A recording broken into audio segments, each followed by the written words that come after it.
Hi viewers welcome back to my channel. చింతపండుతో గోరింటాకు prepare చేసి పెట్టుకుంటే ఒక సంవత్సరం పాటు నిల్వ ఉంటుందండి. చాలా ఈజీగా తక్కువ టైంలో ప్రిపేర్ చేసేసుకోవచ్చునండి.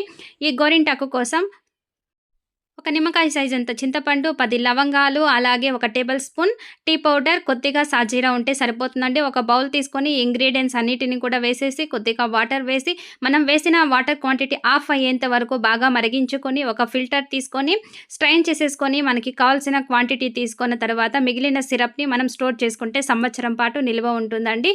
ఇప్పుడు రెడ్గా ఉన్న కుంకుమ తీసుకొని మనం ప్రిపేర్ చేసుకున్న వాటర్లో వేసేసి బాగా మిక్స్ చేసుకొని మీకు కావాల్సిన డిజైన్ని పెన్నుతో డ్రా చేసుకొని పెట్టుకుంటే అందమైన అలాగే దొండపండు కలర్లో ఉండే గోరింటాకు అయితే రెడీ అయిపోతుందండి.